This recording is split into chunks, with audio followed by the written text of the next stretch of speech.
जंगल में सर्दियों का मौसम था। अब तो बर्फबारी भी शुरू होने लगी थी। तभी कालू का बेटा कहता है, पापा पापा मुझे भूख लगी है, मुझे खाने को दे। तभी गौरी कहती है, चुप कर जाओ, देख नहीं रहे बाहर कितनी ठंड है। तभी कालू गौरी से कहता है, गौरी, बच्चे को ऐसे ना डांटो, मैं अभी जाकर कुछ न कुछ खाने को लेकर आता हूँ। ऐसा कहकर कालू कौवा भोजन की तलाश में निकल जाता है। इधर चिड़िया की बेटी अपनी मम्मा से कहती है, मम्मा मम्मा देखें बाहर कितनी ठंड है, मैं दरवाजा बंद कर देती हूँ, नहीं तो घर भी ठंडा हो जाएगा। तभी चिड़िया कहती है, हाँ गुड़िया बेटी, दरवाजा लगा लो, बाहर से तेज ठंडी ठंडी हवाएं आ रही है, फिर मैं आपको भोजन देती हूँ। तभी चिड़िया की बेटी दरवाजा बंद कर देती है। चिड़िया उसके लिए रसोई से दाना लाने जाती है, तो वो भी अपने मम्मा के पीछे पीछे चली जाती है। तभी गुड़िया अपनी मम्मा से कहती है, मम्मा आज मैं गेहूं के ही दाने खाऊंगी, आप मेरे लिए गेहूं के ही दाने निकाल दें। तभी चिड़िया कहती है, गुड़िया बेटी, आप हमसे हमेशा पूछते थे ना मैं ये भोजन क्यों जमा करती थी, तो आज आपको बता ही दूं।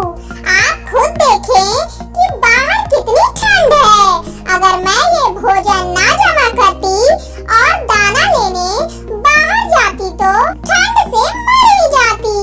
देखें अब मेरा जमा किया हुआ भोजन कैसे बैठकर खाते हैं। तभी गुड़िया कहती है, हाँ मम्मा, अब मैं समझ गई, अगली बार से मैं भी आपके साथ भोजन जमा करने में आपकी मदद करूंगी, फिर हमारे पास ढेर सारा भोजन जमा होगा। फिर मम्मा चिड़िया गुड़िया को गेहूं के दाने दे देती है और अपने बेटी के साथ मिलकर खाती है। इधर गौरी का बेटा गौरी से कहता है, मम्मा मम्मा पापा कब आएंगे, मुझे बहुत भूख लगी है, ऐसे ही कब तक इंतजार करूं। तभी गौरी कहती है, बस मेरे बेटे, तेरे पापा आते ही होंगे तुम्हारे लिए भोजन लेकर। इधर कालू भोजन की तलाश में भटक रहा था, लेकिन उसे चारों तरफ बर्फ के सिवा कुछ भी नहीं दिखाई दे रहा था। वो परेशान होकर कहता है, अब मैं क्या करूं? वो दोनों भूखे होंगे और मेरा इंतजार कर रहे होंगे। ये सोचते सोचते उड़ा जा रहा था। तभी उसे अचानक एक पेड़ के ऊपर घोंसले में एक अंडा दिखाई देता है। कालू कौवा उसे देखकर बहुत खुश हो जाता है। अरे वाह, घोंसले में अंडा है, मैं इसे ही लेकर जाऊंगा। फिर कालू कौवा अंडा वहाँ से लेकर अपने घर चला जाता है। तभी गौरी कहती है, कालू बड़ी देर कर दी आने में, जग्गू कब से भूखा रो रहा था। तो अब ये अंडा ही पी लो, जंगल में बर्फ के अलावा कुछ भी नहीं है। तभी जग्गू कहता है, पापा पापा मैंने इससे पहले कभी अंडा नहीं पिया, ये कैसा होता है। तभी गौरी कहती है, जग्गू बेटे, ये बहुत ताकतवर होता है और स्वादिष्ट भी, तुम इसे पी लो। अपनी मम्मा की बात मानकर जग्गू अंडा पी लेता है। कालू गौरी भी थोड़ा थोड़ा अपना प्यास बुझा लेते हैं। तभी गौरी कहती है, कालू अंडा बड़ा स्वादिष्ट था, मैं तो कहती हूँ सर्दी की सर्दी भोजन की जगह अंडे ही लाया करो आप। तभी कालू कहता है, हाँ गौरी, ज्यादा मेहनत भी नहीं करनी पड़ती, जंगल में ऐसे बहुत पक्षी है जिनके पास छत वाला घोंसला नहीं है। तभी गौरी कालू से कहती है, कालू जी मेरा पेट बिल्कुल नहीं भरा।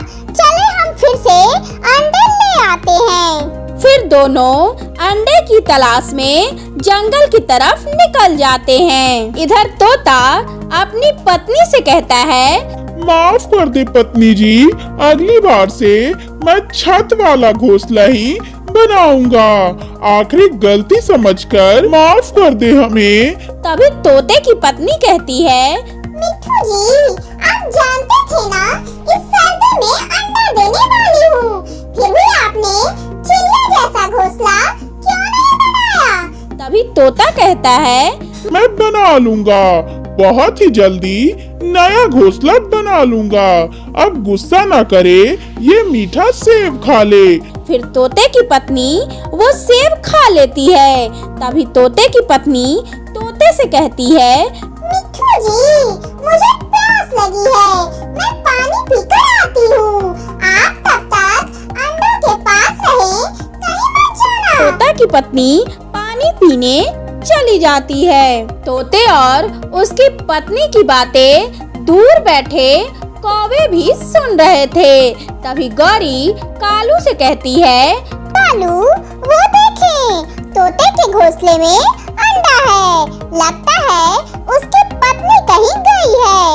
आप जल्दी जाएं और तोते के घोंसले के नीचे बेहोश होने का नाटक करें। फिर तोता आपको देखकर वहाँ जरूर जाएगा। तभी मैं अंडा चुराकर भाग जाऊंगी। फिर कालू कौवा ऐसा ही करता है। वो तोते के पैर के नीचे बेहोश होने का नाटक करता है। कोई बचाओ, कोई बचाओ, मेरी मदद करो, मैं मर जाऊंगा।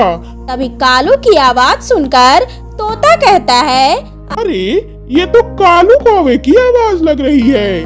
तभी उसकी नजर नीचे जमीन पर जाती है। अरे ये कालू तो गिरा पड़ा है, मुझे उसे देखना पड़ेगा।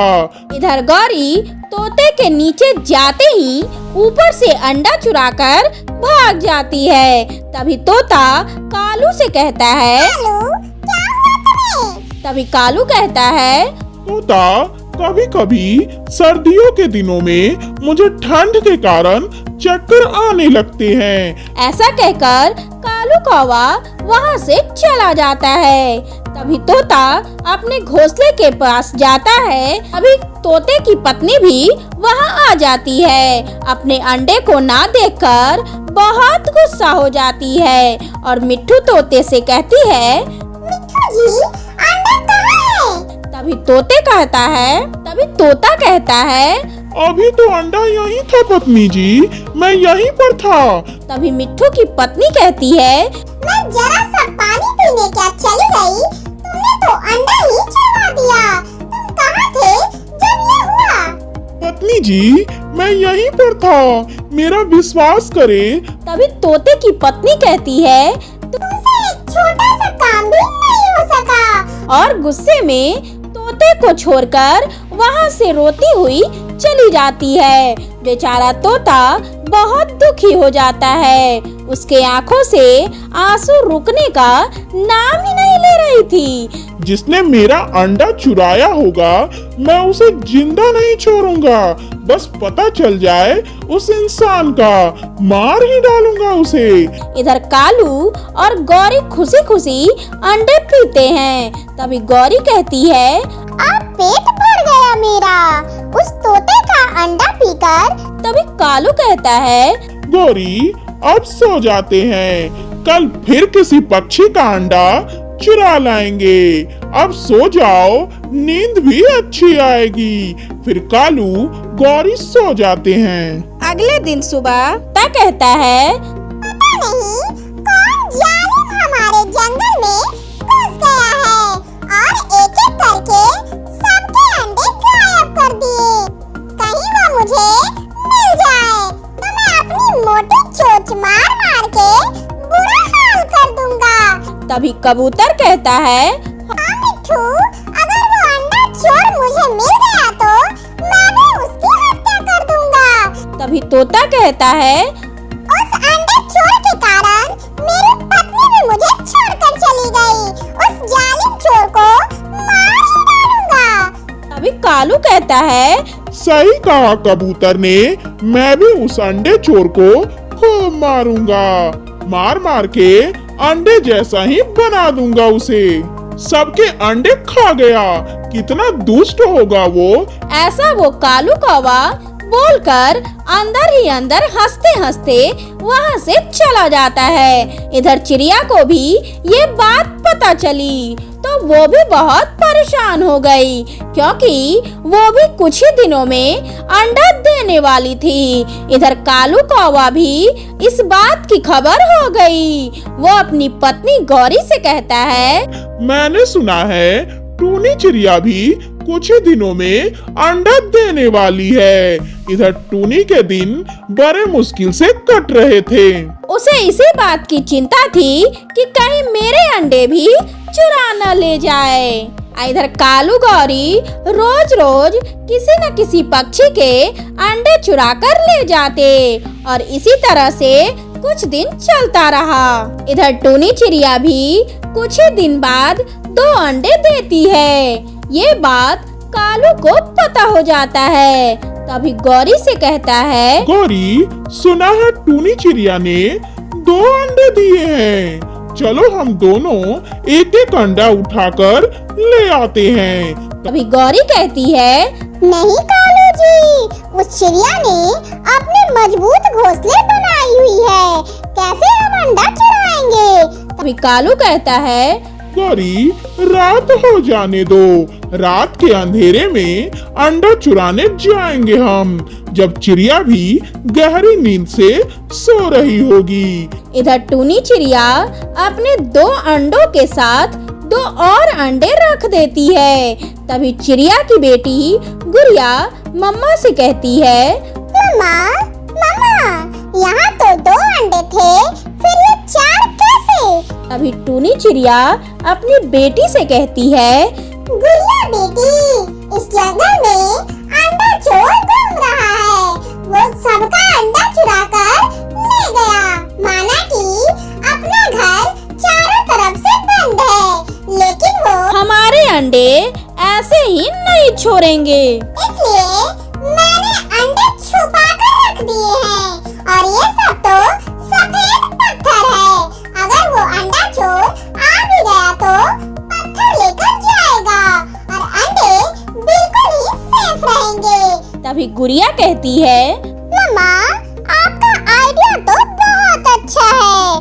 फिर रात हो जाती है, फिर दोनों माँ बेटी सो जाती है। रात को कालू और गौरी उनके घर में घुस जाते हैं। वो दोनों एक एक अंडा लेकर वहाँ से भाग जाते हैं। तभी कालू गौरी से कहता है, गौरी, ये अंडा तो बड़ा भारी है, इससे पहले मैंने भी कभी ऐसा अंडा नहीं देखा। तभी गौरी कहती है, बड़े वजनदार के साथ साथ बड़े स्वादिष्ट भी होंगे।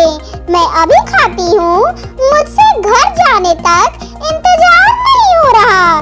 फिर गौरी को भी जोर से अंडे में चोंच मारती है, मगर वो अंडा तो पत्थर का था। गौरी कौवी की तो चोंच ही टूट जाती है, उसकी तो चीख निकल जाती है। कालू, कालू, मेरी चोंच टूट गई, हाय मेरी चोंच। ऐसा कहकर गौरी कौवी जोर से चिल्लाती है। तभी चिड़िया की आंख खुल जाती है। वो भागी भागी घर के बाहर जाती है और आवाज लगाकर कबूतर और मिट्ठू को भी बुला लेती है। तभी दोनों वहाँ आ जाते हैं। इससे पहले कि वो दोनों वहाँ से भाग पाते, इससे पहले ही वो सभी पक्षी उनको पकड़ लेते हैं। गौरी, मर गए गौरी, तुम्हारे चिल्लाने की वजह से मर गए। तोता कहता है, अच्छा, तो तुम दोनों हमारा अंडा चुरा कर पीते थे और सामने में अच्छे बनने का नाटक भी करते थे। मैं छोड़ूंगा नहीं तुम्हें। फिर वो सभी पक्षी मिलकर कालू और गौरी की खूब पिटाई करते हैं। इस तरह से कालू गौरी को खूब मार पड़ती है।